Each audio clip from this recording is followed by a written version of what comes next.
Hello, everyone, and welcome to Titanic Legacy, a creative collaboration between the Titanic Book Club and Cove Pod, the Carganilla online variety entertainment podcast. This new podcast has recently set sail to explore Titanic's lasting impact through conversations with creators, authors, artists, historians, filmmakers, experts, and more, who continue to produce creative work inspired by the Ship of Dreams. To everyone tuning in at home, doing chores, driving to work, working out, however you're listening, thank you for giving us your time and welcoming us into your lives for the next half hour or so as we talk about Titanic and her long-lasting creative inspiration and impact. This is Titanic Legacy, the podcast. I'm your host, Paul Carganilla, and today I have the pleasure of speaking with Brad Payne.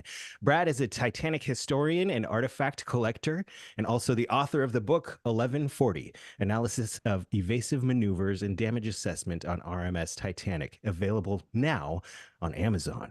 In the book, the events of both the evasive maneuvers and the subsequent damage assessment are broken down order by order, moment by moment, giving a forensic analysis of these crucial events. In doing so, with the backing of an exhaustive collection of both historical and modern data, along with over 20 years of personal research by Brad Payne, facts are separated from myths, and the most accurate truths about what really happened aboard Titanic during those critical moments are revealed. We have a ton to get to, so let's get to it. Ladies and gentlemen, please join me in welcoming to Titanic Legacy Podcast, Brad Payne. Hello, everybody. Hello, sir. Thank you so much for joining us. I'm in Southern California. Where are you joining us from? Federal Washington, so right outside of Tacoma. Okay, just right up the coast here. Yep. Is that like a shipping town? Are you along the coast? I'm about 10 minutes from, so yeah, So I'd say so. we're Right. we're overlooking the bluff. So Very cool. And so, as we ask everybody, all of our guests, as they join us, tell us about your history with Titanic. What brought you to it? What drew you in? so my history of Titanic, when I was a little kid, when they discovered and found the wreck and they explored the wreck, I remember watching all the news footage on that, and it captivated me for whatever reason as a kid. And when the National Geographics came out afterwards, I cut up them and took out the pictures. And then wasn't until my first book, which I have here. I'm sure a lot of people are very familiar with this book. That really got me into the Titanic. And after that, the rest is history. And for those that are just listening to the audio version, which book is that? It is Exploring the Titanic by Robert D. Ballard. We're probably about the same age because I remember I think I was about 6 or 7 years old when I would visit my grandparents and they had a National Geographic subscription, and I was thumbing through those. I think it was around the time when Robert Ballard found the wreck, and I think that's kind of this about the same place where my story started. But um, so once you fell in love with the Ship of Dreams, what inspired the research in the book? So the research part of it really came out of after the movie came out. There's a lot of new articles talking about the ships and its maneuvers, especially right after the collision with the iceberg. And one of the things that came out of it was the dismissal of the full astern order that we're all familiar with. I was like, wait a minute, that's not right. Like the ship went full astern, but the new research was showing that it actually was stop instead of full astern. And so that really prompted me to go down that rabbit hole of trying to see which one was correct. And that's where a lot of the research started for that. So that was probably early 2000s. And then it just kept building after that and building after that. Eventually, it got to a point where it was such a big research paper that I was really looking towards maybe making a book because it was just way too big to be a research paper. Yeah. And tell me about how did you go about the research? Was it all online? Were you headed to the library? A little bit of everything. I try to get as my hands on as much original material as possible. The court testimonies, obviously, a lot of the paperwork from when the ship was being built, so I knew understood the engines and stuff like that. And yeah, I was talking to a lot of experts, getting their feedback on everything, and going to the library. Yeah, it's a little bit of everything. I've got your book. It's actually downstairs because I was thumbing through it while I was having breakfast this morning. But Old Shipping Lines is in the live YouTube chat, and they say your book, Mr. Payne, is one of the best books I've read. I have thumbed through it, and I can't wait to read through it thoroughly. Can you give us a breakdown of how would you describe your book to anyone out there who's thinking about checking it out? So my book is very um, technical, I guess would be a correct word to say it. It's not a book that you can just pick up and read if you don't really know anything about Titanic. It really focuses on the two aspects of the title. The evasive maneuvers is the first section of the book, part one, and it really drives down everything that occurred within the first probably 20, 30 minutes, as far as what happened with the telegraphs, what happened with engines, because we all know that there was evasive maneuvers, but there was also telegraph orders after that. And to make sure that that isn't being misinterpreted with the evasive maneuvers, you have to go down and look at those telegraphs also. And then the second part of the book is all about the damage assessment. So it follows Captain Smith, Thomas Andrews, Bruce Ismay, and all the key characters, Boxhall, as they make their way around the ship and assess the damage. So really give you that timeline of who knew what when and where was everybody as they went through the ship. Now, for the casual Titanic fans and listeners out there, when you talk about the telegrams, you're talking about not the wireless from ship to ship. You're talking about from the deck to the engine room, right? Correct. Yep. How did those work? We see in the movie how they crank that wheel, and so are there only certain those orders that are on the wheel? Are those the only options, or do they have an option to like uh, customize the message? There's two engine order telegraphs, one port, one starboard, but they're redundant of each other. So you could stand on the starboard side of the bridge and ring down to the engine room, or you could stand on the port side. You didn't have to ring both. And then there was an emergency telegraph, which was in case one of the other ones broke down, and that's all you had left. It appears by the testimony that Murdoch did ring both the emergency and one of the port or starboard ones. I'm guessing it's probably because he did it so fast that if you manipulate the telegraph too soon, it could sometimes miss a link and like get damaged. So I think he just did it as a out of caution. And then there was also a telephone, so you can telephone the engine room also. But yeah, I think that's the only way to communicate. Would there be any record of the telephone calls? Unfortunately, not. That'd be awesome if there was. Okay, yeah, absolutely. And what would you say is the most fascinating thing that you discovered in researching the evasive maneuvers? Well, I say the most fascinating thing was really just getting a grasp of all the other telegraph orders that occurred after the evasive maneuvers and learning those timelines and trying to piece that together was really awesome. And then also, I don't want to spoil the book for you because you haven't read it yet all the way, but just what was the original telegraph order? Was it full astern? Was it stop? And when did that take place? So I think my research really narrows it down and shows really what it was. I'm gonna go off book here, no pun intended, and ask the conversation is often had or the debate is often had if the no evasive maneuvers were attempted, if it just went straight into the iceberg, would it have been fine? And is that My, something you explore in the book? no, I do not. No hypotheticals. Well, based Um, on your but research, what do you think? based on everything I researched, it seems like the ship would have been fine. It would have collapsed all the way to the third or fourth bulkhead right before the boiler room six. So the ship was designed to withstand that kind of damage. So it should have been all right. What an amazing just lineup of all the things that had to perfectly line up, all the errors that had to line up for this tragic event. And it's another reason why I think Titanic continues to inspire people, why we are still talking about it, why we're still writing books about it. And it's obviously a huge part of your life. May I ask what you do professionally? Yeah, I work for the University of Puget Sound. I am the senior outlet manager, so I take care of all the dining hall, the cafes, and our pizza cellar. And I'm in charge of all that. So researching Titanic and having Titanic be such a big part of your life, it's is a hobby, a passion project. Oh yeah, I mean it's pretty much my life now. So work is more of a hobby. Yeah, I think a lot of Titaniacs or Titanic enthusiasts feel the same way. Like I go to work to be able to pay for my book collection and my pieces of coal and my clocks. Exactly right. My love for Titanic. I love the setup behind you there. As was this was 1140 your first published work? Correct. It is. Yeah. Hopefully And not the last. how was the experience for you as far as putting it together, releasing it, publishing it? Overall, how would you describe that experience?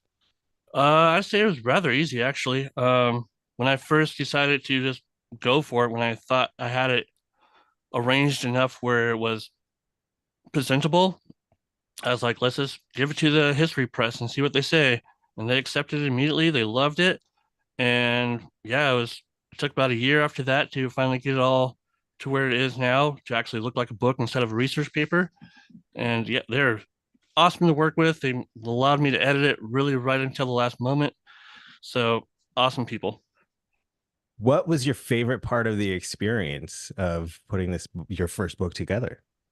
Um, I would say just learning the process because now I know. So the book I'm writing right now I know what they're looking for. And so just knowing that, making it easier on myself.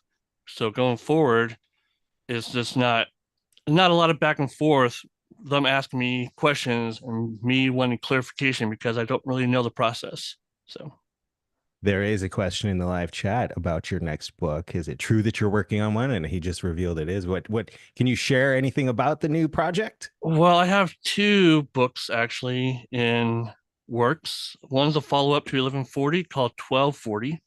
So the idea is to make a three-parter, 1140, 1240, and 140, and Oh, go through the different aspects of the sink-in. That's taken a lot longer than I thought it was going to because I got to find an angle because I don't want to just rehash information. sure. And then the other book that I'm working on is going to be hopefully more of a tabletop book and can't really go into too much detail because I do have a really good angle on that and I don't want to give it away because there are a lot more talented people out there that can probably do a lot faster than me. So, I think that is so interesting when, you look at anyone's Titanic bookshelf and you look at the volume of works that are already out there. When you decide to take this journey, this creative journey, and putting a book together, you really have to have an original idea because it does feel like there's a lot of books already on the shelf. right. What was the evasive maneuvers? Was that something that was always at the front of your mind as far as like your concept for the book, or did you kind of have to find that angle? So that was definitely the direction for sure. Because like I said, it started off as a research paper and then it just kept getting bigger and bigger and bigger. And so that was definitely a route. And at that time, really nobody made a book about that. Um, I know the people on that's listening can't see this, but this is a great book by Sam Halpern that came out. It's called Prelude to Elysium. Elysium? How's that how you say it? No, no. Your guess is as good as mine, I think. All right. Anyway, so it's a great book, and it came out very shortly after I sent my manuscript to the publisher, and it kind of goes into the same realm as that. So before that book, my book was going to be the first one, but Sam beat me. I think about it often I definitely considered it in depth before we launched this podcast just a couple of months ago. And it's like, does the world need another Titanic podcast? There are so many great ones out there already, but I think that the Titanic enthusiast community is just like the Titanic herself is just like an endless well of stories and inspiration, and people want to talk about it. And people want to read about it, and it's always such a huge part of, people's lives.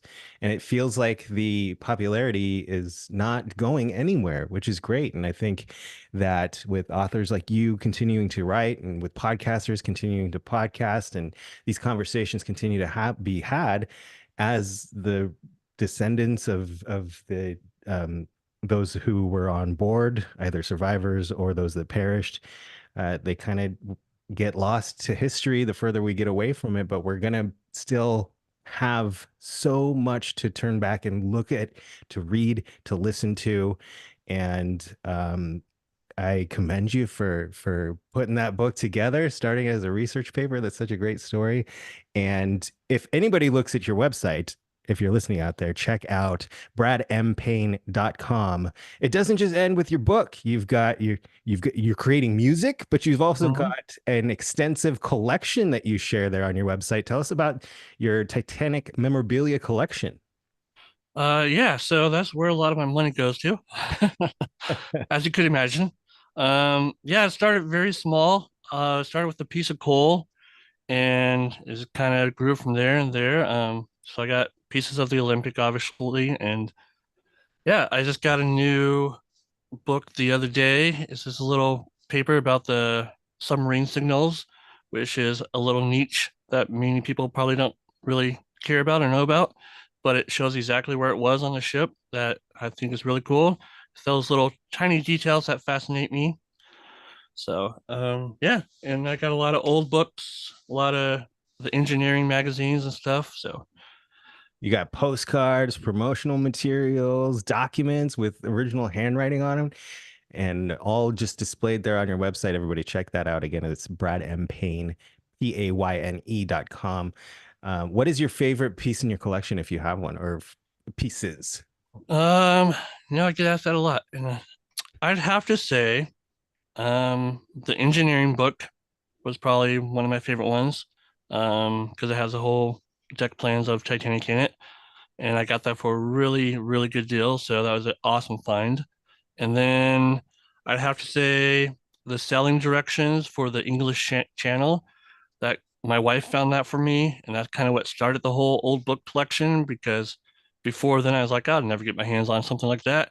And then she randomly found this in a bookstore somewhere and got it for me. And yeah, that started the whole thing. And it's amazing because that's the route that Titanic took from Belfast to Southampton. So there's no reason why they wouldn't have had a copy of that.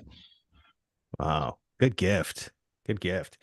Um, what would you say, out of the whole, story of Titanic, do you have a favorite story, like survivor story or passenger story, or is there someone you connect the most with, especially having done the research that you've done? I'm not really big into the passengers side of the Titanic, at least not yet. I'm definitely more into the crew part of it. Um, any one particular, not really. It really depends on what I'm researching at the moment. Hmm. I'm very, I'm very sporadic in my research. I just find like a little nugget of information, and then I go off in that direction, and I keep diving and diving. And sometimes I find out more information. I write a research paper. Other times I can't find a lot of information, so I just put it out what I found. But I just get interested in the little nuggets of information, and kind of whatever builds out of that. Do you have any connection to ships in general? Like, are you a mariner? Have you sailed? Have you ever been on a cruise ship, or what is your experience on ships? Well, being in the Pacific Northwest, I mean, there's plenty of ferries and stuff around, so I've been on ferries and never been on a cruise ship. I wish I worked on ships. That would be amazing. But yeah, not a lot. I go on a boat whenever I can, but definitely not a lot. Just drawn to the tale of Titanic. Uh, Exactly. and as our listeners will go and explore your website again, I keep coming back to it. They see I can tell people out there that you're also a musician as well. Tell us about that. Yeah, so I've been writing music for, oh man, as long as I can remember. I had a band in the early 2000s, and they started a new band, and I kind of went my own direction and became a solo artist. I've always wanted to be a singer, never really a musician, but my band back in the day was like, you need to learn how to play the keyboards. So I took keyboard class or piano class and learned a little bit. And yeah, so now I'm just a solo artist. I don't really play live, but I definitely record a lot. So Where can we find your music? you can find it on my website or YouTube and SoundCloud. It's on SoundCloud too. It's under Passenger 11. That's right. Go to YouTube and just search at Passenger 11, all one word, and it'll take you right to that music. I gave it a listen and I totally dig what you're doing. As you know, I play some music myself. And so I love to check out other artists. And my personal podcast, Cove Pod, I talk to a lot of creatives and people who are making music or making movies, and I love to explore, the passion that keeps them going, the heart, that what lights the heart's fire and makes you keep creating. How often do you play and record? The last album came out in 2021. That was a Twin Peaks, the TV show album, because I'm a huge X-Files fan, and they have an album called Songs in the Key of X, which is a bunch of artists like REM and Nick Cave. They all created songs based on the show or inspired by the show, and they created an album called Songs in the Key of X. And I was like, what would happen if they did the same thing for Twin Peaks? And so I made an album, my version of Songs in the Key of Twin Peaks. And that was the last one. So it's been about 3 years, and I've probably written one song since then. Yeah. Well, got to get back to the songwriting table. Yes, I got to find inspiration. Can't force that, of course. But you're also very active on Facebook, and as we were talking earlier, like no relation, but you run a Facebook group called Titanic Legacy Society. Tell us about how that started.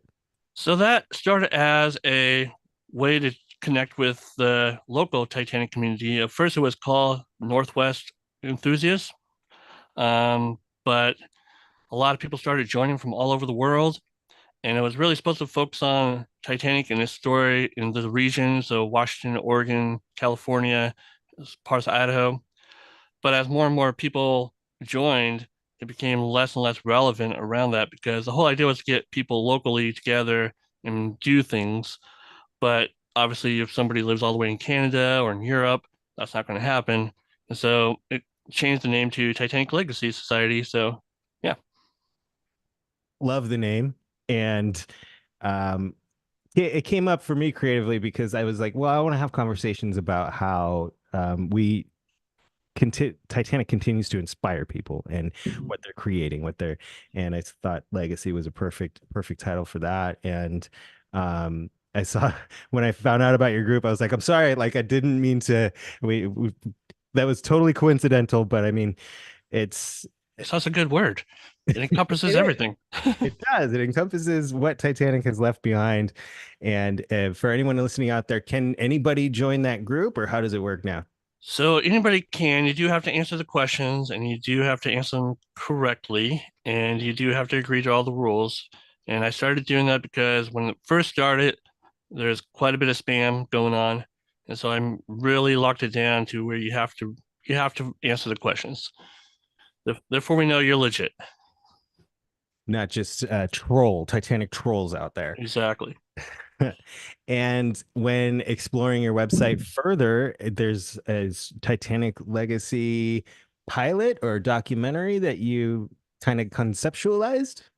So that documentary is something that I really wanted to do more on. I'm just really bad at video editing, so I don't do it as much as I want to. But it's all about the conception of the Titanic and the true story, because right now the story is that Bruce Ismay and Lord Perry were at a dinner party and they discussed the Titanic, and that's where it came about. But my research shows that that's not the case. They conceptualized the Olympic and they built the gantries, but it's supposed to house a big liner for the Holland American line or the Hamburg American line and the White Star line. But then the Hamburg American line canceled their ship, and that kind of ushered in to the building of the Titanic. So originally there weren't supposed to be two ships built back to back. Wow. Wait, but it was part of a three ship grouping, wasn't it? So originally it was one ship, the Olympic. And then there's a person who did say that there was two ships in mind, but it definitely wasn't designed to be the same as Olympic. They're going through different design ideals, but rather it was going to be just as big or a little bit smaller. But then again, they canceled the other ship, and then they ushered in what would be the Titanic. And then after that, they decided to do three ships Gotcha. based on my research. I mean, read the paper, let me know what you think, or watch the Fascinating. video. Yeah, the documentary is there on his website. Have you been to Belfast? Yes, I've been to Belfast. Amazing, love it. Been to Cove, Queenstown, absolutely love that. Me and my wife want to move there. Been to Liverpool, been to Southampton, been to New York multiple times, my favorite city. Wow. Yeah, I'm going for the first time this August Nice. over the summer. We're taking the family. We're spending a couple nights all around the island, the country. But yeah, a couple nights in Belfast, a couple nights in Cove. I'm very much looking forward to that. What if anybody's planning any trips out there? What spots would you recommend specifically? In Belfast, well, obviously Titanic Quarter, you have to go there. We didn't make it a lot downtown. It's actually a lot farther of a walk than what you would imagine. And it was super windy, super cold, and super rainy. And so we kind of just stuck around the Titanic Quarter quite a bit, at least in Belfast. Cove, awesome, quaint little town. It has one giant hill. So if you want to go up to the other bars up on the hill, you gotta trek up it. It's literally like almost a 30-degree angle.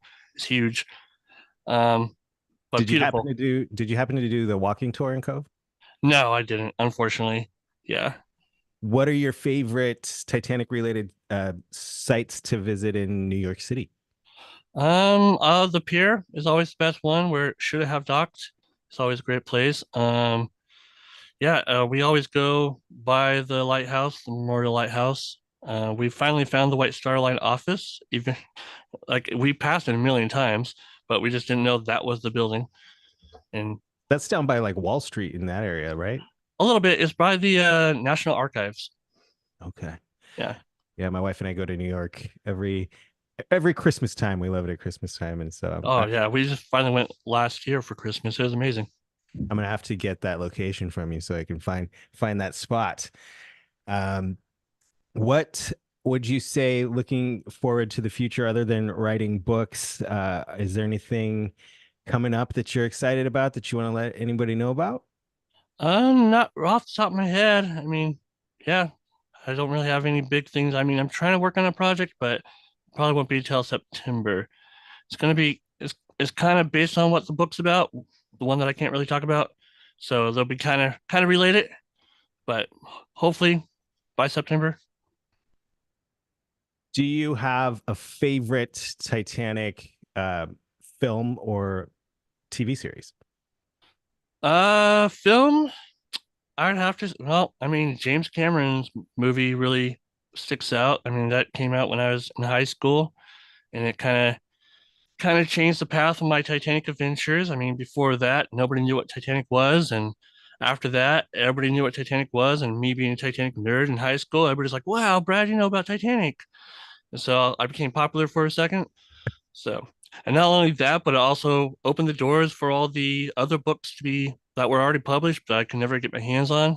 All of a sudden, they're in every bookstore. So I was finally able to collect all those books. And so James Cameron's movie definitely opened a lot of doors. So I have to say that's my favorite movie.